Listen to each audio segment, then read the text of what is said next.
अस्सलाम वालेकुम viewers, this is Wasim Mirza and you are watching my YouTube channel. Viewers, अगर आपका बच्चा कॉन्फिडेंट नहीं है, आपके बच्चे में शाइनेस है, आपका बच्चा लोगों के सामने बैठ के बात नहीं कर सकता, या आपका बच्चा स्कूल फंक्शंस में जो है वो पार्टिसिपेट नहीं करता, और आपका बच्चा जो सो कॉल्ड हम एक टर्म यूज़ करते हैं नालायक है। वैसे ये वर्ड मोस्टली मैं इसके हक में नहीं हूँ हम ये वर्ड यूज़ करें, और ना ही मैं अपने स्कूल में अपने टीचर्स को अलाउ करता हूँ कि वो ये वर्ड यूज़ करें नालायक, specially in front of students. क्योंकि नालायक तो हम उस वक्त बोलें जब हमारी असेसमेंट सिस्टम, जो हम स्कूल में बच्चों को जिस मेथड से असेस करते हैं, अगर वही ठीक हो। और मेरी पर्सनल थिंकिंग है कि हमारा जो सब कॉन्टिनेंट, खास तौर पर जो हमारे अंडर डेवलप्ड कंट्रीज हैं, इनमें स्पेशली पाकिस्तान में जो हमारा स्कूल्स के अंदर असेसमेंट सिस्टम है, वो इंटरनेशनल असेसमेंट सिस्टम को मीट नहीं करता। तो अगर हमारा असेसमेंट सिस्टम ही ठीक नहीं है, तो हम किसी भी बच्चे के ऊपर लेबल नहीं लगा सकते कि ये बच्चा लायक है, ये बच्चा नालायक है। इसीलिए हमने स्कूल्स में, हम जो लायक बच्चे होते हैं उनको ग्रुप ए कहते हैं, और जो नालायक बच्चे होते हैं जिनका स्टडी की तरफ ध्यान कम होता है, तो हम उनको ग्रुप बी के नाम से मतलब आपस में डिस्कशन करते हैं। कभी भी बच्चे को ये शो ऑफ नहीं करवाया जाता है कि आप नालायक हैं या आपका स्टडी की तरफ दिल नहीं करता। एनीवेज, अगर आपका बच्चा इस कैटेगरी में फॉल करता है और आप चाहते हैं कि आपका बच्चा विद इन 5 मंथ या ईयर पोजीशन होल्डर्स की फहरिस्त में आ जाए, तो आप ये कर सकते हैं। क्यों? पहली तो मैं आपको एक चीज़ बड़े ही वसूख के साथ और कॉन्फिडेंस के साथ कहना चाहता हूं कि बच्चे को नालायक करने में, बच्चे के अंदर खुद एतमादी जो है वो ख़त्म करने में, कॉन्फिडेंस ख़त्म करने में सबसे इम्पोर्टेंट जो रोल होता है वो दो पर्सनालिटीज़ का होता है। एक उनके अपने वालिदैन, और दूसरा उनके उसातिज़ा, टीचर्स, प्रिंसिपल साहबान या स्कूल ओनर्स जो होते हैं। ठीक है, ये दो ऐसी पर्सनालिटीज़ हैं जो कि बच्चे के अंदर कॉन्फिडेंस को लूज़ कर देती हैं। अच्छा, इसमें बच्चे का बिल्कुल भी कसूर नहीं होता। ये मैं अक्सर अपने पेरेंट्स को कहता हूँ, क्योंकि हमारा कुछ दिनों पहले हमारा रिजल्ट हुआ, एनुअल रिजल्ट हमने अनाउंस किया, तो उसमें भी हर पेरेंट्स को मैंने इंडिविजुअली ये बताया कि अगर आपका बच्चा नालायक है, तो इसका मतलब ये नहीं है कि आपके बच्चे में कमी है। इसका मतलब ये है कि आप में कमी है और उस्ताज़ा में कमी है। इसके अलावा और कोई कमी नहीं है। अगर ये दो पर्सनैलिटीज़, अगर ये दो पर्सन अपने आप को ठीक कर लें, ठीक है, तो मैं गारंटी देता हूं कि आपका बच्चा जो है वो पोजीशन होल्डर्स में आ जाएगा। एक चीज़ में रखिएगा कि सबसे इंपॉर्टेंट चीज़ जो होती है वो किसी भी स्टूडेंट की लाइफ में, खास तौर पर जब वो स्कूल गोइंग होता है, ग्रेड 1 से ग्रेड 10 तक, तो सबसे इंपॉर्टेंट चीज़ होती है कि उसकी खुद एतमादी। ठीक है, वो एक बहुत अच्छी सेइंग भी है ना कि अच्छा उस्ताद वो नहीं होता जो बच्चों को सिलेबस कवर करवाता है। अच्छा उस्ताद वो होता है जो बच्चों के अंदर ये इत्मीनान पैदा करता है कि आप ये कर सकते हैं। और एक दफा आपने ये इत्मीनान अगर पैदा कर दिया कि आप लायक हो, तो आपको वो रिस्पॉन्स बैक भी करेगा। ये मेरे काफ़ी ज़्यादा मुशाहिदे में आया है। अच्छा, अब मैं आपके साथ डिस्कस करने लगा हूँ वो ऐसे कौन से पॉइंट्स हैं जिनको अडॉप्ट करके बीइंग अ पेरेंट्स आप अपने बच्चे की हेल्प आउट कर सकते हैं और उसको पोजीशन होल्डर्स की फहरिस्त में लेकर आ सकते हैं। देखिए जी, सबसे इंपॉर्टेंट चीज़ ये है कि never ever compare your kid to any other person. अपने बच्चे को कभी भी किसी दूसरे बच्चे के साथ कंपेयर ना करें। हमेशा उसकी इंडिविजुअल परफॉर्मेंस देखें। एक बात, अब इसको एग्जाम्पल के तौर पे मैं आपको बताता हूँ। मिसाल के तौर पर एक आपका बच्चा है और एक आपका नीस है, नेफ्यू, कोई भी है, वो उसका कज़न है जो। अच्छा, अब उसका कज़न पोजीशन होल्डर है, आपका बच्चा पोजीशन होल्डर नहीं है।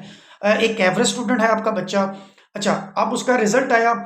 अगर आप उसको कंपेयर करेंगे अपने उस कज़न के साथ जो उससे थोड़ा सा स्टडी में अच्छा है, तो यकीन माने कि कभी भी आपका बच्चा जो है वो उस लेवल तक नहीं पहुंच सकेगा, क्योंकि आपने बेसिकली बीच में बैरियर पैदा कर दिया है। आपने अपने बच्चे को पहले से ही बता दिया है कि he is superior than you, क्योंकि आपने बोला है कि ये कज़न देखो, उसको देखो वो कितना अच्छा है, उसको देखो वो क्या करता है, तुम क्या करते हैं, उसके मार्क्स जो है वो 80% है, तुम्हारे मार्क्स 75% है। भाई देखें, हर बच्चे की एक अपनी इंडिविजुअल आइडेंटिटी होती है, हर एक बच्चे का अपना इंडिविजुअल इंटरेस्ट होता है, हर एक बच्चा अपने एक इंडिविजुअल वे ऑफ थिंकिंग उसकी होती है, वो डिफरेंट तरीके से सोचते हैं।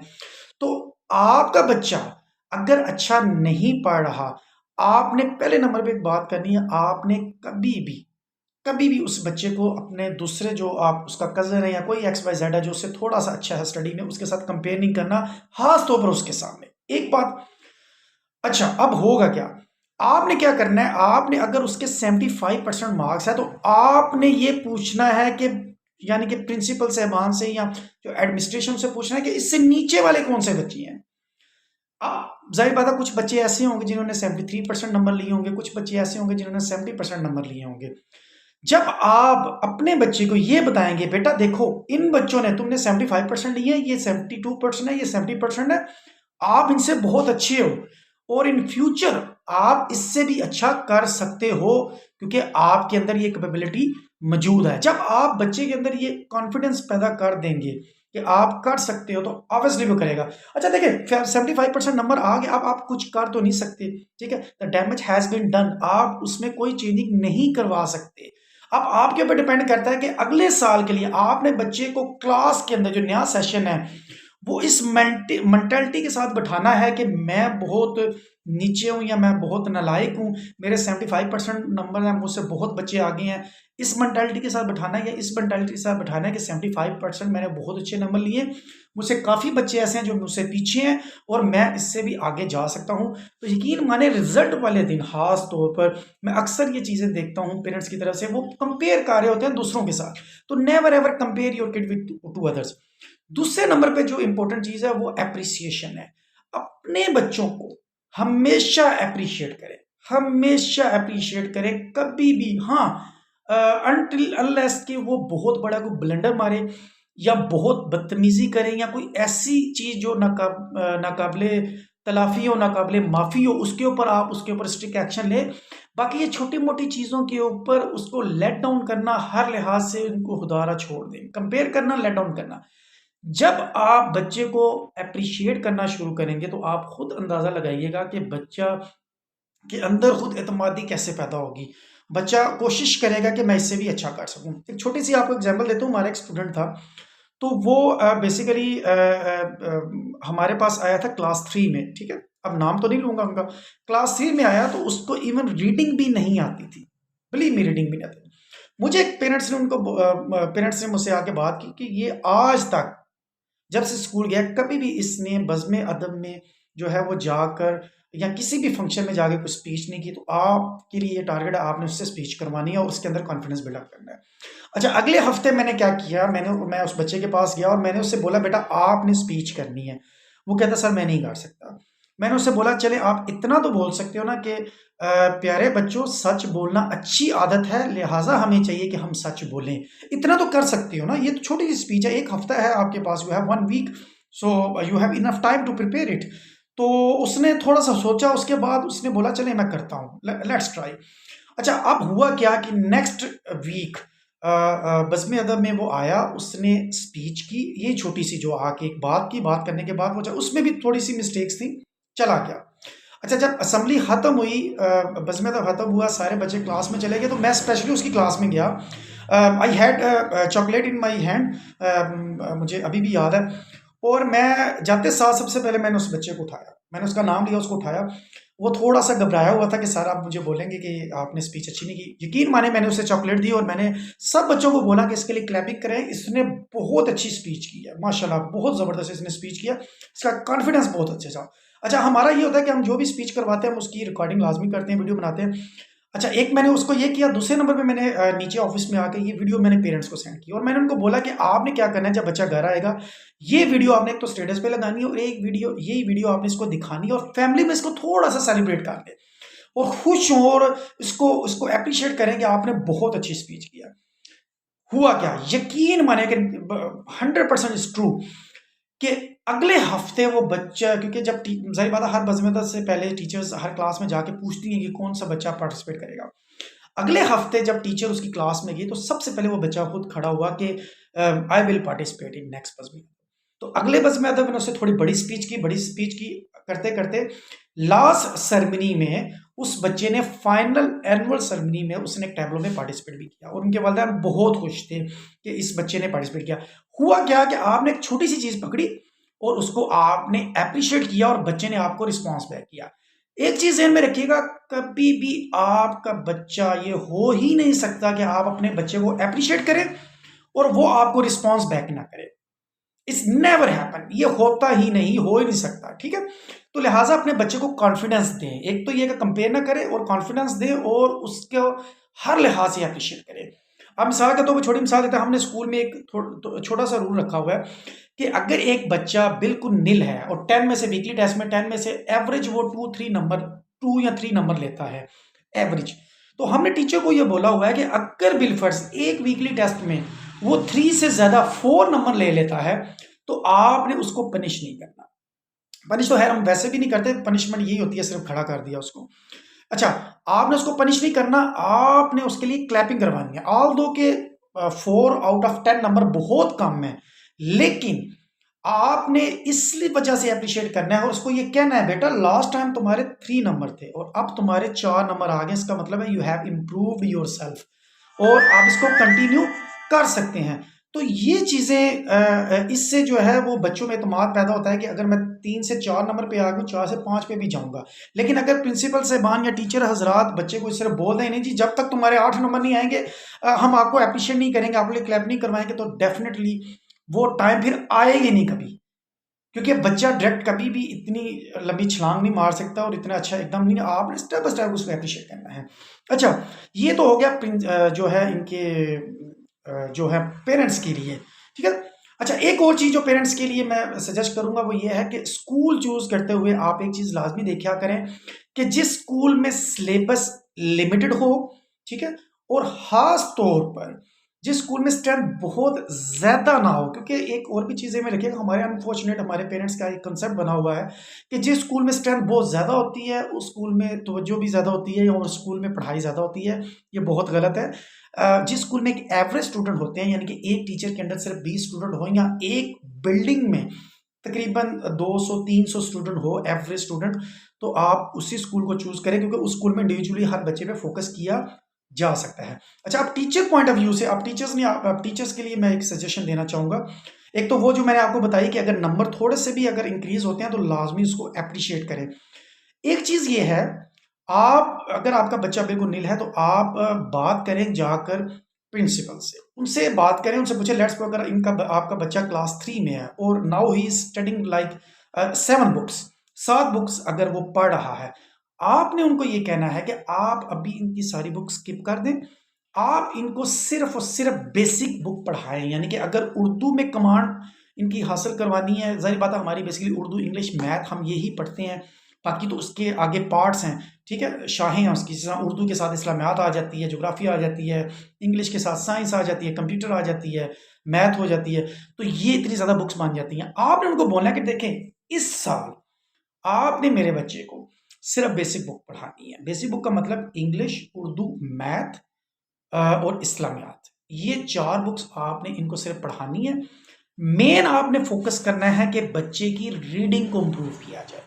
एक चीज़ में रखिएगा, जब बच्चे को इतना ज़्यादा काम दिया जाए जितना वो उसका दिमाग बर्दाश्त नहीं कर सकता, तो वो क्या करता है, वो सारा ही काम छोड़ देता है।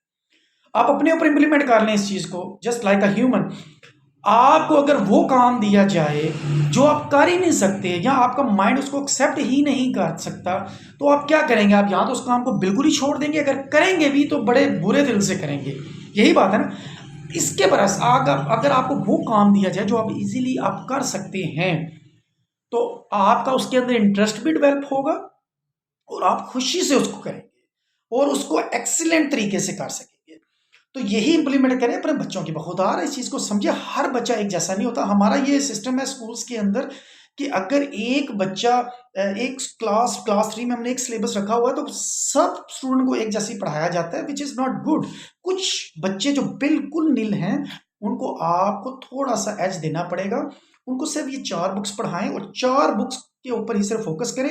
अच्छा, जो लेट्स सपोज आप कंप्यूटर का पीरियड होगा जिस दिन जिस दिन साइंस का पीरियड होगा जो इसने स्किप की है, जिस दिन इनका ज्योग्राफी का पीरियड होगा जो इसने स्किप किया, उस दिन वो क्या करेंगे, वो उस दिन भी उर्दू ही पढ़ेंगे। मिसाल के तौर पर अगर एक बच्चा उर्दू पढ़ता है तो आपका बच्चा जिसकी बाकी बुक स्किप हो चुकी हैं वो उस टाइम पे वो भी उर्दू, इंग्लिश और मैथ ही पढ़ेगा, ताकि उसको टाइम ज़्यादा से ज़्यादा मिल सके और क्लास के अंदर ही कोशिश की जाए कि उसको उस जो टॉपिक है उसकी तैयारी करवाई जाए।